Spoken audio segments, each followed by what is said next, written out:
Indika is a haunting exploration of a fractured mind, unraveling the psychological torment of a young nun shaped by religious trauma and years of internalized guilt. Set in alternate universe Russia, the story delves into the psyche of its namesake character, whose repressed emotions manifest as a relentless voice in her head.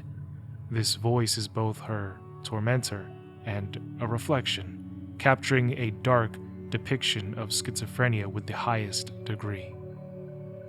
Indika's emotional journey mirrors the struggles of the game's creator Dmitry Svetlo, offering a raw and unflinching look at the fragility of faith when survival is at stake.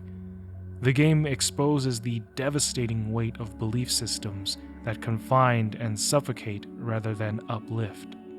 It is genuinely baffling that Indika didn't receive more widespread acclaim, as its deeply twisted psycho-narrative rivals Hellblade: Senua's Sacrifice in both complexity and emotional resonance.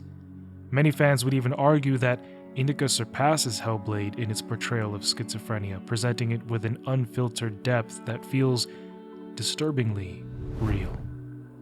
At its core, Indika tells the story of a young nun grappling with the world around her, torn between questioning its bleakness and striving to conform to do what is deemed quote-unquote right. The voice she hears, her own guilt twisted into the guise of the devil, prods at her deepest fears and regrets. It challenges her to expand her perspective beyond the rigid doctrines that she's been force-fed. This voice, essentially her shadow self, becomes both her adversary and guide, pushing Indika to confront the harsh truths of her existence, and in doing so, the game weaves a narrative that is as unsettling as it is profound, urging players to question not just the world of Indika, but their own, especially for individuals such as myself who grew up in a Roman Catholic school. As the ground beneath her feet crumbles and the world turns to a harrowing shade of blood red, her surroundings transform into a living, breathing nightmare. And yet, when she prays, everything reverts to normal, a fleeting moment of serenity amidst chaos. This curse becomes her power. She uses both realms, hell and earth, to overcome obstacles and forge new paths, blending the surreal with the mundane in a constant push and pull. And even the points system in the game serves as a biting satire on the existential futility of striving for divine approval. A score counter in the corner tracks your good deeds, but the more you accumulate, the higher the threshold becomes. The more invested you become, the more you don't want to budge from your position. Sunk cost fallacy. This endless cycle forces you to question the transactional nature of morality and the very concept of earning your way into heaven. You see, at its core, this is a puzzle game that doubles as an introspective journey, challenging players to confront their own beliefs about right and wrong, good and evil. It doesn't just entertain, it provokes and unsettles, daring you to think deeper about the moral constructs we live by. Frankly, it's astonishing that a game like this exists. It's unapologetically ambitious, unafraid to take risks, and it's stylistically daring.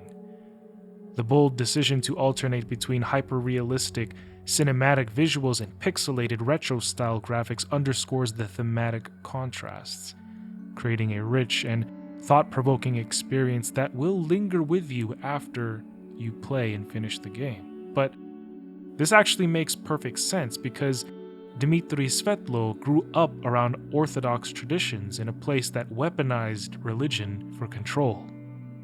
He said, quote, "In Russia, the government always reminds you, if you say something wrong, we'll put you in jail.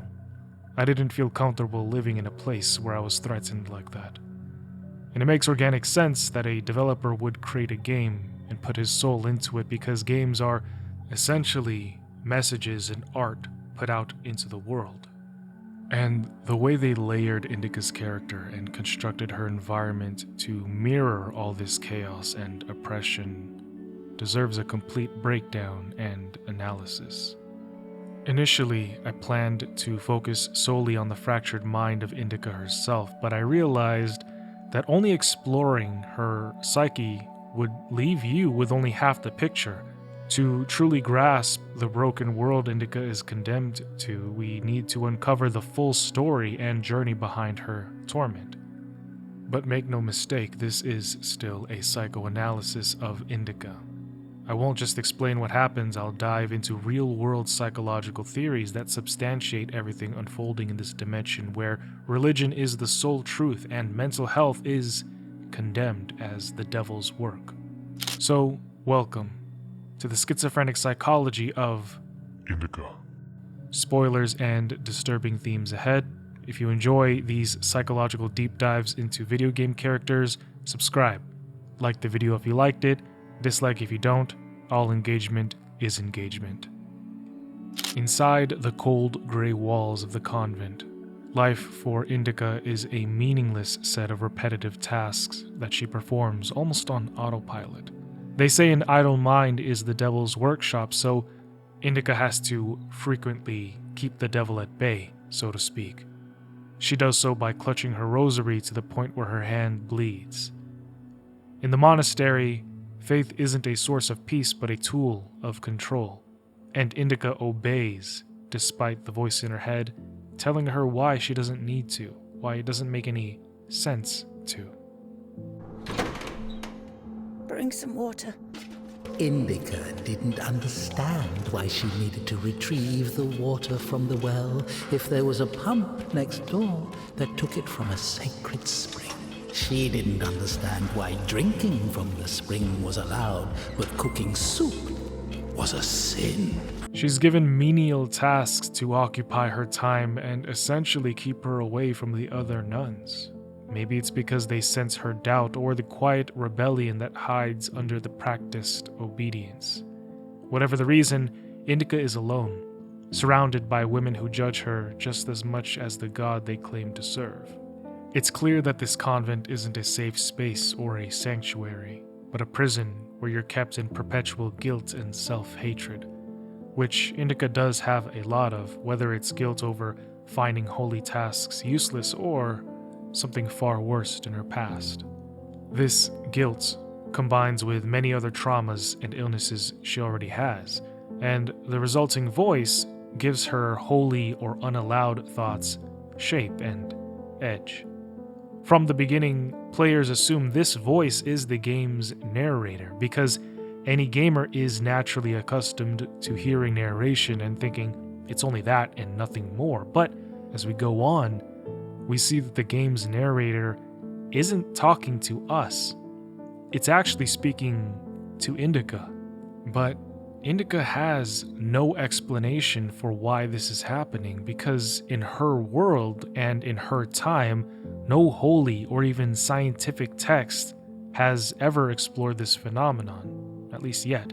And because this voice goes against everything she's been taught, the only thing she and everyone around her can assume is the voice is the devil. The voice pulls her deepest, darkest, most sinful thoughts and brings them up to surface, acknowledging and saying everything that Indika herself won't. Indika hated endless prayers that were repeated so much they lost their original meaning. Hated to smile at Sister Martha's toothless jokes, praying before entering her cell, before going to sleep, before having a meal, repenting what she had thought or heard, listening to the depressing sisters' choir, the dissonant change ringing, signing the cross, fasting, apologizing, pretending to be interested in the lives of the saints, apologizing, crying, apologizing. This voice, this other self, it's part of something deeper, something steeped in reality, something the game ties to Indika's schizophrenia, but schizophrenia as a term doesn't exist yet in her world. And it won't be named until 1908 when Swiss psychiatrist Eugene Bleuer coins it to describe a disconnection between thought and emotion and reality, assuming they even have a Eugene in that dimension. Schizophrenia derives from the Greek words schizon, meaning splitting, and phren, meaning soul, spirit, or mind. And it doesn't just appear out of nowhere. This disorder is the result of a delicate interplay between genetics, environmental stressors, and neurodevelopment. On its own, no single cause really explains why it happens, but when multiple factors collide, the mind starts to fragment. Let's start with genetics. Schizophrenia can run through bloodlines, and its heritability is estimated to be as high as 90%. However, it's not as simple as one faulty gene.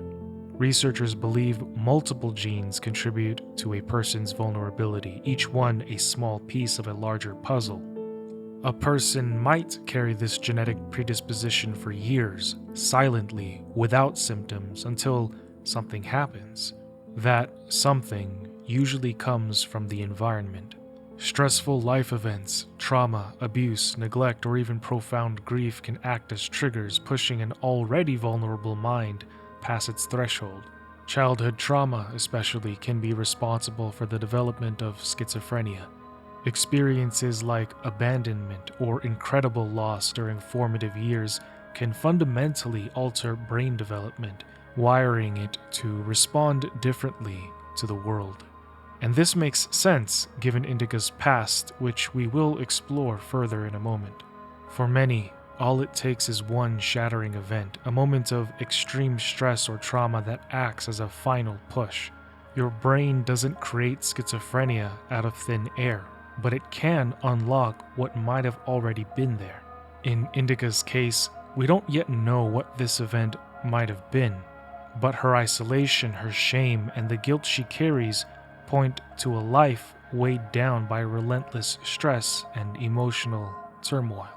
What makes this even more tragic is that in her time, nobody understands what's happening to her. In the 19th century, psychology would still be in its infancy. Mental health isn't studied, it's feared. People believe that voices mean possessions, demons, that visions are divine punishment, and that anything unexplained must be the work of God or the devil. For somebody like Indika, this lack of understanding turns her suffering into shame. She doesn't know that her mind is unwell, she only knows that the voice makes her question everything. Personally, I don't think that's a problem. I think you should question everything. But Indika feels guilty over this, and her constant guilt feeds that voice. Guilt is the thread that ties every moment of Indika's life together. Her daily tasks are framed as offerings to God, but they feel more like submission and compliance in a desperate attempt at redemption for a sin we don't know yet. During one of her chores, her devil observes that obedience is above fasting and prayer. Useless labor is the basis of spiritual development. Obedience is above fasting or prayers. This voice presses down on her bit by bit as her mind unravels. The first time we see this unraveling, an instance of her schizophrenia, is during the Eucharist, when Indika experiences auditory and visual hallucinations.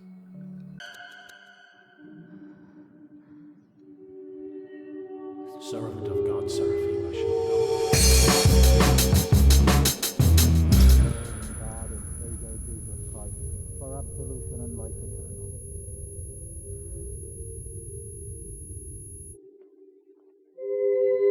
Servant of God, Indika, shall now take communion with the body and blood of our Lord and God and Savior Jesus Christ.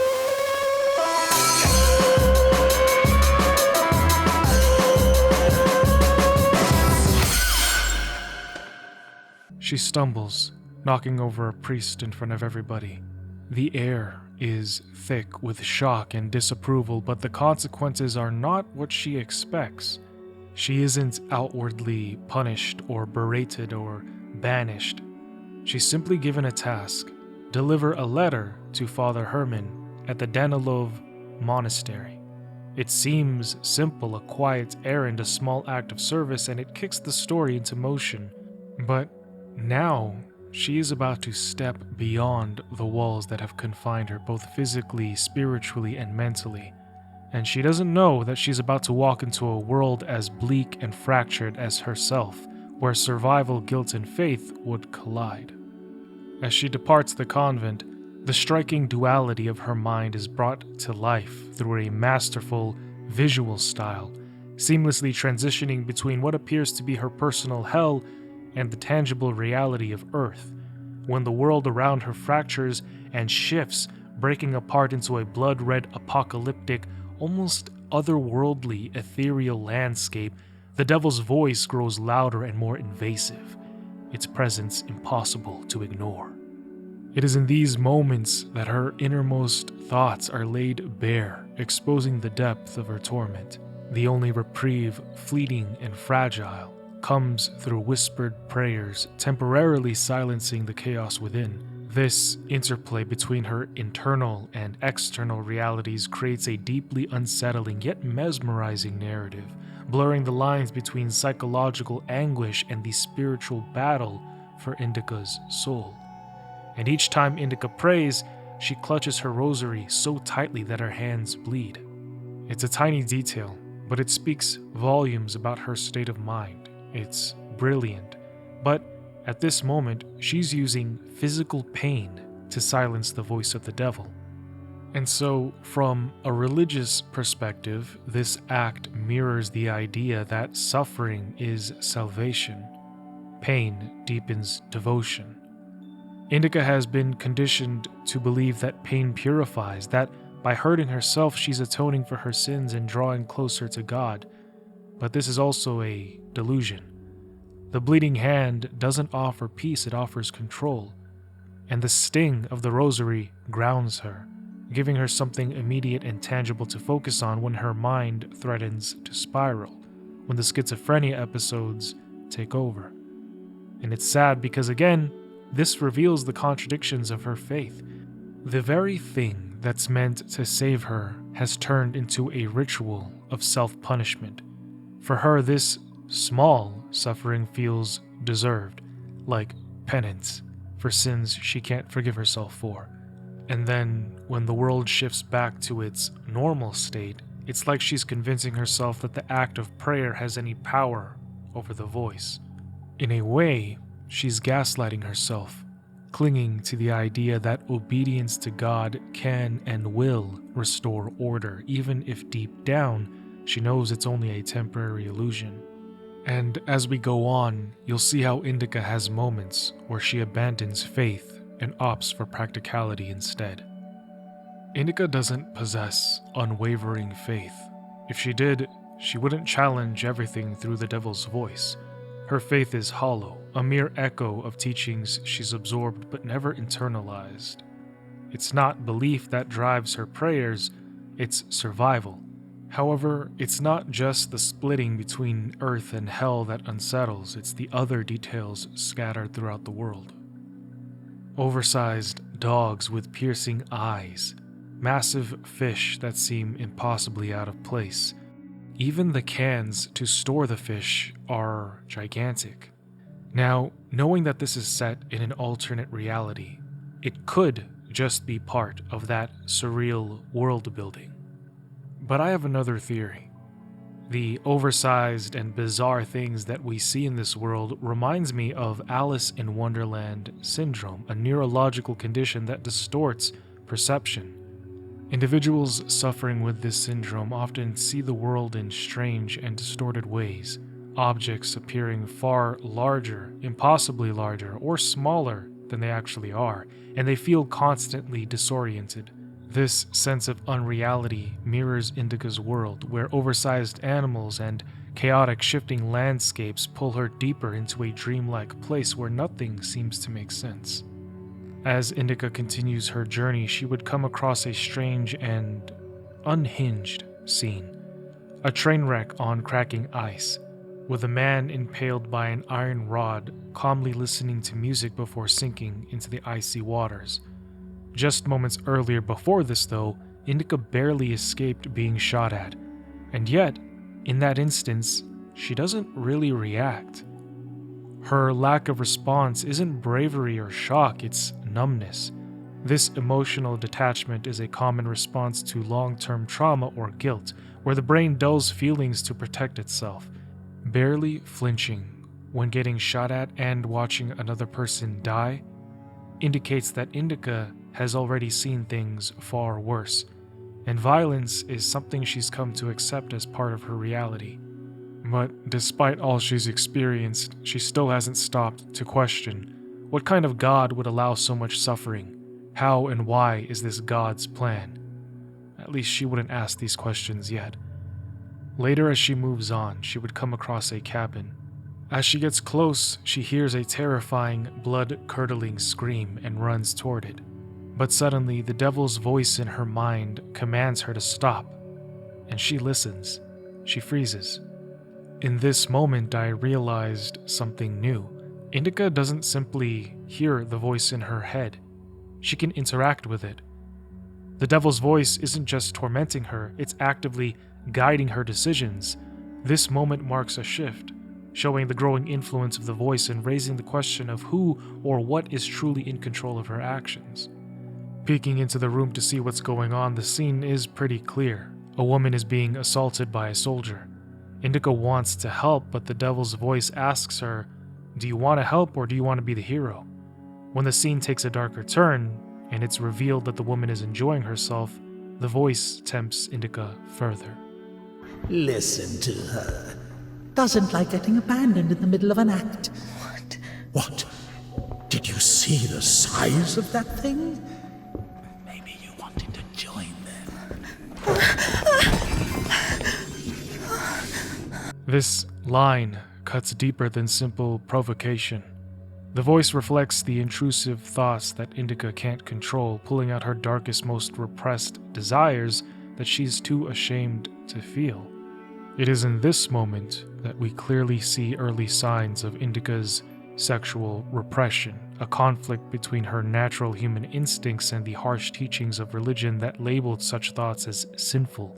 And from here on out, this internal conflict will get harder to navigate and control as she meets one of the escaped convicts from the train. You'll see that Indika's moral ambiguity becomes clearer here. She wants to do what's right, but the devil forces her to confront the possibility that her motivations might not be as pure as she believes. It's a constant battle between her conscious self and the darker, messier parts of her head. Freud's psychoanalytic theory offers a rich framework for understanding Indika's internal struggles, particularly the concepts of id, ego, and superego, and the mechanisms of repression.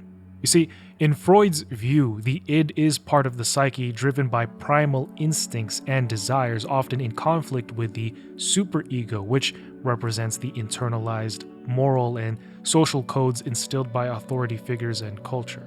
The ego is in between, and it mediates the two forces, trying to maintain balance and adapt to reality.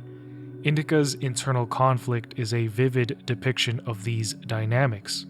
The devil's voice in her head can be seen as an externalized representation of her id, embodying her suppressed instincts and desires. This voice is intrusive, provocative, and unrelenting, bringing to the surface thoughts and feelings that her rigid religious upbringing has taught her to reject as sinful. Her superego, which again is the part of her brain that consciously tries to adapt to society, shaped by years in the convent, stands in stark opposition, demanding obedience, purity, and adherence to moral codes. Indika's ego, caught in the middle, struggles to navigate the tension between these opposing forces while maintaining her grip on reality. One of Freud's most significant contributions to psychology is the concept of repression. It's particularly relevant here because repression is the process by which the mind pushes the unacceptable desires and traumatic experiences into the unconscious to protect the individual, in this case Indika, from psychological distress. However, these repressed feelings don't disappear, they resurface in indirect or distorted forms, such as dreams, intrusive thoughts, or symbolic manifestations. Now for Indika, the devil's voice, because of her schizophrenia, functions as a vehicle for these repressed desires, but it's just more out there, more explicit for her to be aware of, forcing her to confront the very thoughts that she might actually actively be trying to suppress. And this psychological struggle becomes even more so pronounced as the story unfolds. For example, her sexual repression, hinted at through the devil's provocations, reveals a conflict between her natural human instincts and the strict religious teachings that frame such desires as shameful. As Freud might suggest, these suppressed feelings create internal tension, breaking out and manifesting explicitly. Freud believed that the path to psychological resolution required acknowledging and integrating these repressed aspects of the self. And we're going to see whether or not Indika is eventually able to confront and reconcile the darker, messier parts of her mind, rather than simply suppressing them in the name of God's obedience. And now is where we meet Illya. Illya is everything Indika isn't. Where she might be quiet and questioning, he's rather loud and unwavering. He introduces himself as God's chosen one, sent on a mission to find the Kudets, a relic believed to cure anything, even his frostbitten, infected, and broken arm. His faith is absolute. He believes that God is speaking to him, and he believes that every hardship and every wound is a test from God, and that his suffering is divine. Indika doesn't share Illya's conviction, but she doesn't challenge it either. She asks questions in a way that seems more curious than confrontational. If you're God's chosen one, why didn't God heal you completely right away? As I was saying, our will helps us to control our passions, resist temptation. That's true. But when you control your emotions, there's always a reason, right? You can explain why you're doing it, build a string of logic. Indika offers Illya morphine to ease the pain. But then again, why is she helping somebody who just had his gun pointed at her multiple times? Is it altruistic? Or perhaps it's because in this brutal world, she requires his protection. As they proceed, India's inner voice turns snarky as Illya talks about himself, and as she spends more time with him, the tension would begin to grow. Are you embarrassed to be so close to a man? She's been waiting for that. He's quite a looker, huh? Thick boy. I must smell awful. No, they kept us on the train for 3 days. Oh, don't worry. She likes it. Come on, grab her tips. Hey! Stop pretending. He's just like the men you imagine in your room when you're... Enough! Alright, calm down. Pretty soon, plans would change, and Indika would decide to go to Spasov with Illya. But she's promptly reminded by the voice that she still has that letter. Her original mission was to go deliver it to the monastery. When the devil suggests that she reads the letter, a psychological battle ensues, one where Indika essentially tries to convince herself that it's a question of survival, trying to find out what's in the letter, what's in it. Is it going to hurt or harm her? She knows the convent dislikes her. Could the contents of the letter be a threat? The letter. Open it. See for yourself. No. Reading someone else's letter is a greater sin than not delivering it. Greater? How much greater? Twice as much. I don't know. Interesting. So, not delivering 2 letters is the same as reading 1. What about stealing? Pocketing a ruble, for example. Is that worse? Worse. How much worse? This is nonsense. You can't compare such things. Why not?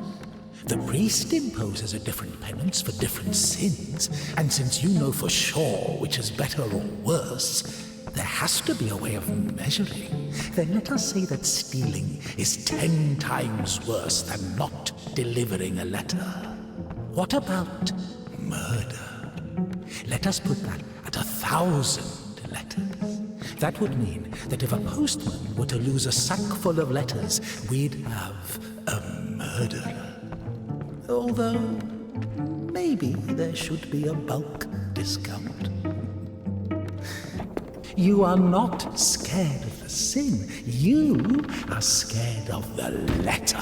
Perhaps you should not open it. Do not do it.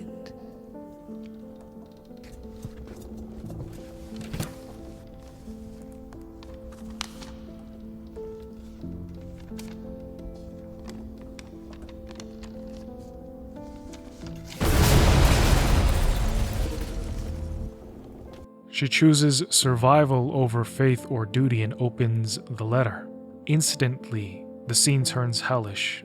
In life, when we believe we've done something wrong, we often turn inward to punish ourselves, berating our choices, depriving ourselves of joy, or carrying an overwhelming weight of shame, as if this suffering is somehow going to make things right. These behaviors fall under the umbrella of maladaptive coping mechanisms, which typically develop in response to stress, and this happens particularly during childhood in environments that lack emotional support. Without healthy guidance from our parents or whoever our caretakers are, individuals will struggle to process difficult emotions and instead resort to patterns that, while harmful, temporarily ease their pain. In the case of Indika, raised in a rigid religious environment, these coping mechanisms are deeply shaped by emotional invalidation and an overwhelming culture of shame. In her world, vulnerability and imperfection are basically sin.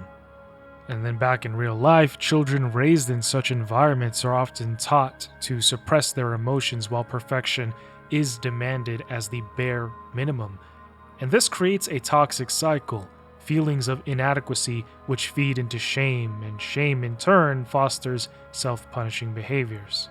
And when we take these concepts and take a look at Indika, we can see that, yes, she is grounding herself from her schizophrenia, but this is also something that you could look at as a form of punishment, where the act of gripping the rosary so tightly that it draws blood becomes a grim ritual, a way to achieve a sense of cosmic balance, as if her suffering could erase her guilt. When she reads the letter, she learns that she's being defrocked, which means that she's going to be exiled from the monastery and stripped of her status as a nun. Even if the Kia wasn't after Tikon had knocked her up, but you! First, you got pushed out of your house, and then out of the monastery! And if, by chance, you were to kill someone and go to jail, sooner or later you'd get pushed out of there as well! As a fault thou dost raise up the paralytic, O Lord God. So, everything she's worked for, all of her suffering, her obedience and goodness was essentially for nothing. And when we learn this depressing fact, we cut to this screen. It tells us to not worry about the point system. Moving forward, when Ilya's arm gets worse and the infection begins to spread, Indika doesn't wait for God to intervene. She doesn't wait for a miracle. Her pragmatism drives her to amputate his arm, a decision that saves his life but destroys his faith. For Ilya, the Kudets was supposed to be his salvation. Indika just ripped that hope away. Deep down, Indika already knows the futility of praying to God to solve her problems. She doesn't wait for divine rewards, why would she? What good did they ever do for her? Despite her piety, she was cast out of the monastery while her fellow nuns, guilty of far worse, mind you, remained unscathed. And she doesn't waste her breath praying for Ilya's arm to heal, because if God were real, wouldn't he have already mended it by now? When survival is at stake, faith and religion very quickly fall to the ground. Like in real life, when primal instincts do kick in, morality is easily pushed to the side. Indika's relationship with faith is one of compartmentalization. She turns to religion when it offers psychological comfort, just like people in real life, like when she needs to silence the voice in her head just to navigate the world. But when tangible action is required, when survival demands immediacy, she disregards it entirely. This selective reliance exposes the growing cracks in her belief system. But what else does she have? Sure, the convent failed her, but it was at least something. A roof over her head, a purpose, and a promise of forgiveness. Without it, where can she turn? The world outside the monastery is cruel, especially for women with no family, no protection, and no prospects. In 19th century Russia, a woman cast out of religious institution faces a grim future. There's no safety net, no freedom to start over. For Indika, the alternatives are bleak. Begging in the streets, starvation, or worse, being forced to trade her body for survival. This fear is what drives her towards Spasov, alongside the faint hope that the convent might take her back, even if only to punish her. Because punishment would mean she still belongs somewhere, and belonging, no matter how painful, is sometimes better than the abyss of total isolation. But by now we've seen Indika's relationship with violence. She's been shot at, watched people die, and now she's amputated Ilya's arm, witnessing horrors that would break most people, yet she remains disturbingly unshaken. I mean, she doesn't hesitate to amputate that arm. Blood, gore, suffering doesn't seem to penetrate her defenses. Her mind has built a strong wall around her, numbing her to the chaos. But why? What made her this way? To understand, we've got to go back to the moment her actions first led to somebody's death, to the guilt that has shaped her ever since, to Mirko. When Indika's mind drifts to the past, the entire game shifts. The dark, oppressive realism, the harsh snows, fractured earth, and blood-red skies dissolves, replaced by pixelated retro-style visuals. The change is striking, a world that feels simpler, almost nostalgic in its simplicity.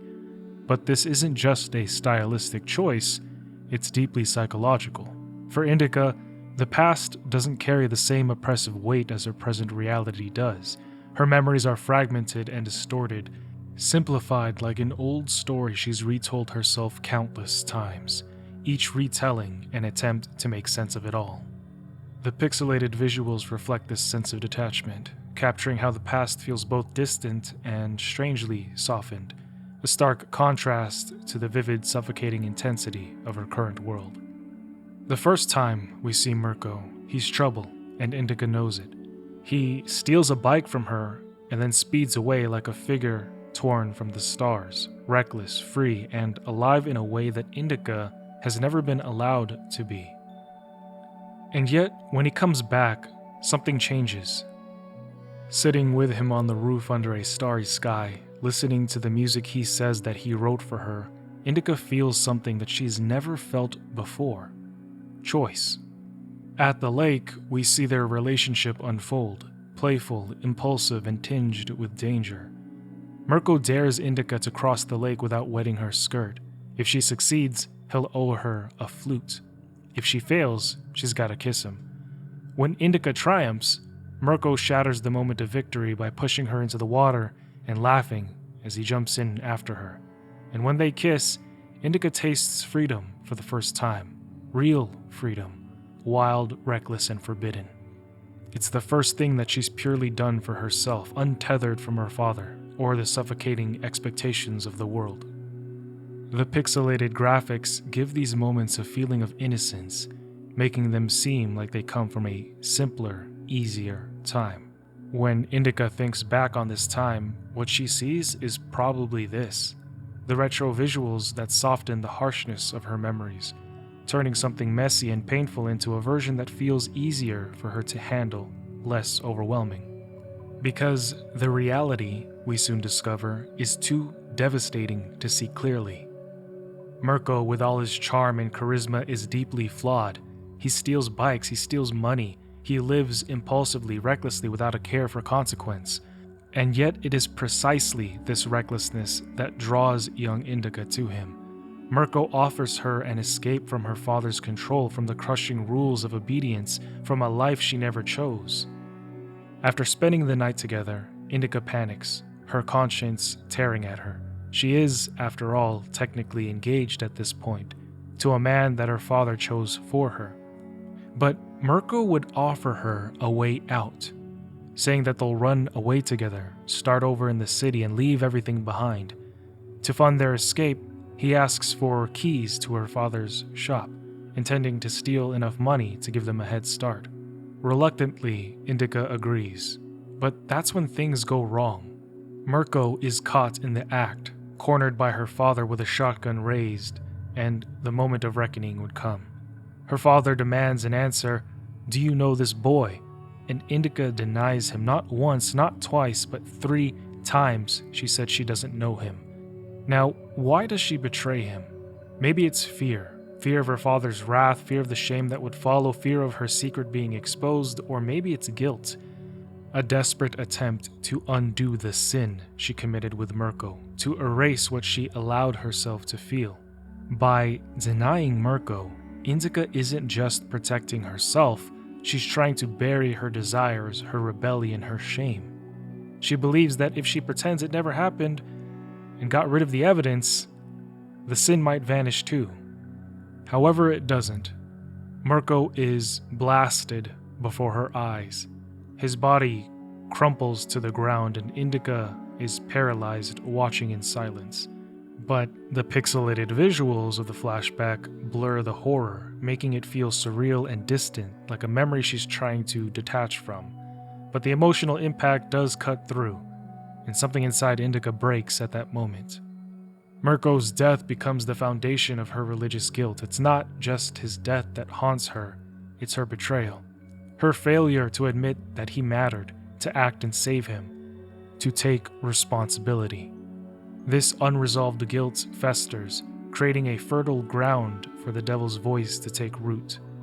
Now, Mirko's memory doesn't just torment Indika, it tempts her. He represented rebellion, desire, freedom, the very things her faith has branded as sinful. And by denying him, Indika didn't just betray Mirko, she betrayed herself. She rejected the part of her that craved freedom and love, the part that made her feel alive. This inner conflict grows like a wound that never heals, just like Ilya's arm. The journey to the Temple of John of Damascus is heavy with tension, both external and internal. Indika and Ilya's already fragile relationship reaches its breaking point. She amputated his arm to save his life, but in Ilya's perspective, it feels like she stole his last chance at a miracle. Fevered, delirious, and hopeless, Ilya would lash out, his frustration spilling into a confession that feels more like blame, another heavy burden for Indika to bear. However, we the players know the truth. Ilya's infected, frostbitten arm and his illness have warped his perception, but it is the morphine and the antibiotics that have eased his pain, allowing him to clear his mind enough for him to grasp reality. You see, just as the devil isn't truly speaking to Indika, God wasn't speaking to Ilya. The sickness and madness was. And yet, even in this moment of clarity, Ilya clings to the idea of the Kudets, convinced it holds the power still to save him. Indika knows that the thought is absurd, but faith, even when fractured, has a way of creeping back in during moments of despair. When they finally reach the Temple of Damascus, its vastness is overwhelming. Cold stone walls rising high above them, swallowing their footsteps in an eerie silence. The emptiness of space mirrors the voids of their heart. Together they approach the Kudets. Ilya falls to his knees, praying fervently, waiting for the miracle he spent so long chasing. But nothing happens. The silence is deafening. Faith, God, doesn't save him. The relic, the representation of God that has consumed Ilya, is as hollow and lifeless as the church surrounding it. And in that moment, Ilya breaks. Frustration erupts into anger, and he turns on Indika, condemning her as though she's the one to blame for his shattered faith. Desperation takes hold, and in a split second, Ilya decides to hurl his severed arm at the guards, using the chaos to grab the relic and flee.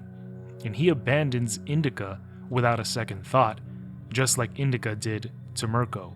Both are moments where survival eclipses loyalty and fear drowns out connection. And this betrayal leaves Indika defenseless, exposed to the cruelty of one of the temple's guards. He offers her a vile choice, freedom in exchange for compromising her faith, her body. Trapped and powerless, Indika's mind fractures under the weight of the trauma. As the guard exploits her, she dissociates, retreating into a conversation with the devil, her tormentor, her friend. I'll repay you. And what exactly can you repay me with? Well, what do you want? What do I want? And in this red darkness, her consciousness escapes, creating a refuge to shield her from the unbearable reality. Dissociation is one of the mind's most misunderstood defenses, a mechanism that steps in when reality becomes too much to bear. It's the brain's way of saying, "This is too much, let me protect you." French psychologist Pierre Janet first introduced the term in 1889, describing how extreme stress or trauma can cause the mind to split off parts of itself, compartmentalizing memories, emotions, and even perceptions as a way to survive. Janet's work laid the foundation for understanding how trauma reshapes the mind, even at the cost of disconnecting from reality. Now, in milder forms, dissociation can feel like daydreaming, your mind wandering during a dull lecture or an endless meeting or a YouTube video that's going way too long. You're physically present, but mentally you've escaped. You're doing something else, you're on your phone right now. But in severe cases, such as trauma, dissociation becomes a shield. It removes the person from the full emotional impact of what they're enduring, even though it can leave lasting scars like memory gaps or intrusive thoughts. And this is what happens to Indika. As the guard assaults her, the physical world blurs and her consciousness retreats. Her mind, desperate to survive, detaches her from the moment, pulling her into a psychological shelter. Now, in this state, she begins talking to herself, her words filled with despair and resignation as the foundation of her faith crumbles. She says she can't do anything worse than what she's agreed to with the guard. Her body for her supposed freedom. It's interesting in telling of how messed up that this entire situation is because Indika believes that it is her fault that this is happening, not that she's a victim here. She furthers that it's so easy to step over everything you believe in when survival and desperation are in question. Perhaps this is why Indika blames herself. Even though she didn't want to and she was straight up exploited, she still kind of agreed to offer her body in exchange for freedom. This confession reveals Indika's collapse. The devil, sensing her vulnerability, dismantles the rigid certainty she's relied on her entire life. Postulating, so we're checking against a formal list of regulations? The devil's logic, his question, is merciless, unraveling Indika's belief in clear moral boundaries. Good and evil, black and white, once so absolute in her mind, begin to blur. The devil strips morality down to its most primal level, exposing the hypocrisy of her self-denial. But it's not just about abstract principles, it's about Indika herself. She's spent her entire life repressing her desires, burying them deep down, her humanity, her freedom, intimacy, and want of love, and all because of religious guilt. In general, he tells her to stop going about life pretending that she doesn't want what she wants, to stop denying herself how she feels because God or other people tell her how to feel. But of course, free will, right? This accusation cuts deeply, forcing Indika to confront the contradiction at the core of her faith. She's lived a life of self-denial, believing it to be virtuous, but the salvation she sought in return has brought her only loneliness, shame, and torment. And now she's confronted with this, her body violated by a man working for the church, for God. Indika's belief is in ruins, her life reduced to a cruel parody of what she was promised. But supposedly this is God's plan. The devil forces her to see that good and evil don't exist without another, just like cold can't exist without warmth, that wealth and happiness don't exist without poverty and suffering, and in the same sense, God and the devil are one and the same, different sides of the same coin. Indika is God and devil. Faith, for all of its illusions, provides structure. A familiar way to make sense of chaos. Faith is also an easy way out, to release yourself of responsibility, to let somebody else take the lead. You follow your shepherd, and it's a rather human thing, really, to prefer the comforts of somebody else taking control and responsibility. You want to be led. It's human. It's in your nature. You should, however, want to take matters into your own hands and forge your own paths, to avoid being the victim to the whims of circumstance. The conversation is devastating. It's not just about survival, it's about Indika's deepest fears and contradictions laid bare.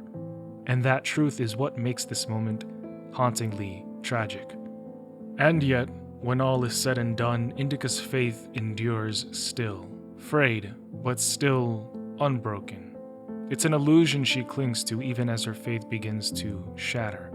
When the guard betrays her, breaking his promise to release her, the so-called devil intervenes, dropping a nearby wardrobe to crush him and enabling her escape.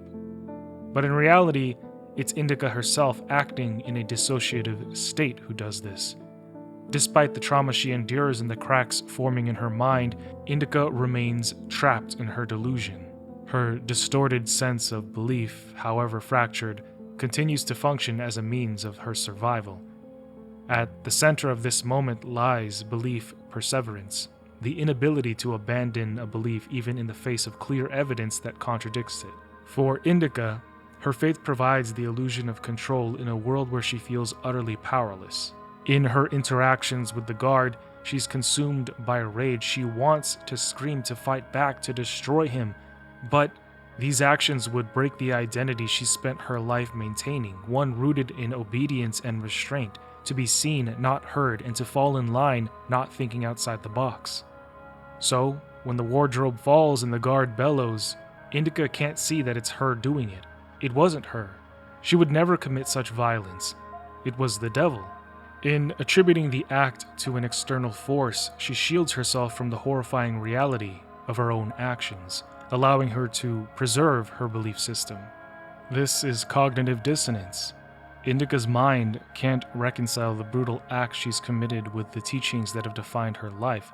She's always believed herself incapable of sin, let alone violence. To resolve this internal contradiction, this tension within herself, she projects responsibility onto the devil, keeping her innocent. The Kudets becomes her final hope as she's desperate and has nowhere else and nothing else. This moment sharply contrasts with Ilya's journey. He began clinging to faith, certain the Kudets would heal him and God's plan would save him, but when the Kudets failed, when his prayers went unanswered, he let go.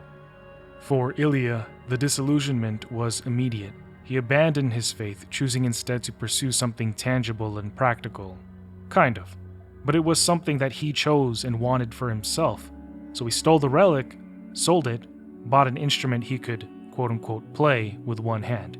This moment isn't about the Kudets' divine power, it's about Indika's need for faith. It's an illusion she can't abandon. Unlike Illya, she has far more at stake. She's endured more suffering, carried deeper guilt, and borne the crushing weight of shame. In her mind, the suffering must have purpose. She believes she is suffering virtuously, that it must ultimately be rewarded. And this is a textbook example of sunk cost fallacy. Indika has poured her entire life into God, and to abandon it now would mean it was all meaningless. She's too far gone now to give up all the way, when she's invested so much, revealing how deeply Indika's faith is intertwined with her identity. And I want to quickly touch on the perspective shift as well, and take a look back to after her escape from the prison. This is the first time we see the world through her eyes. All this time, we were observing Indika from over the shoulder, and now we are her. Her trauma, choices, and unraveling become the players. The first perspective forces you to feel the raw intimacy of her isolation and desperation as she tries to find the relic as she latches on to hope. It's as if the camera angles are their own entities in this game. In the very beginning, at some points, we get a sort of GoPro angle where the camera is right in her face when Indika has a schizophrenia attack around the nuns. But then the third-person view almost says to the player that there is someone there with Indika throughout the journey. Maybe it's us, maybe it's the devil or God, but somebody is over her shoulder along with the journey. Now in first person, she's just alone because she's practically away with the devil and God now. Psychologically, the shift to first-person perspective marks a profound transformation. Indika is losing the last remnants of separation between herself and her inner turmoil. With the camera now locked into her point of view, players are plunged directly into her mental. The devil is no longer an external tormentor. She's fused with it, absorbing the full weight of everything in her identity. With the Kudets, we begin praying, but our reflection in the mirror is the devil. Panicking, she picks up the relic and shakes it violently. Golden faith points spill out, and for a fleeting moment it feels like salvation might finally be within reach, so she keeps on shaking. But as the points pour endlessly into the void, the realization hits: none of this means anything. This moment is where the game's mechanics align masterfully with its narrative. The points which once symbolized progress are revealed as utterly meaningless.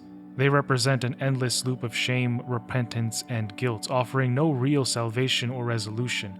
Even as a player, you are drawn into this futility, constantly pressing the button, compelled to collect points and level up, only to feel drained and exhausted by the process.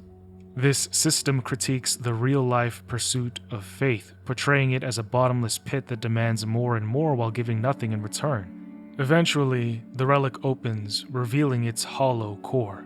When Indika finally looks in the mirror again, she sees only herself, unfiltered, unjudged, and free from the illusion of God or the devil.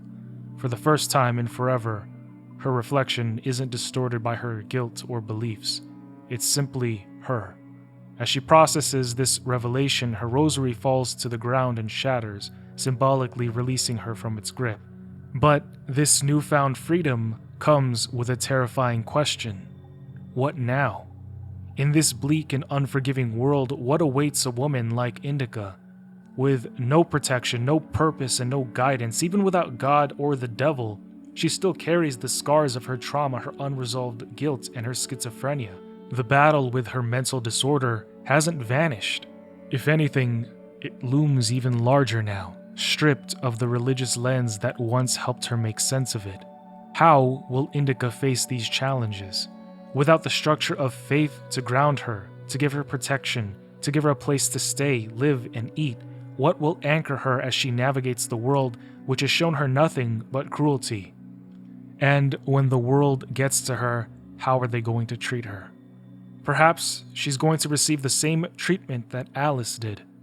Click this video to see the psychology of Alice in Wonderland.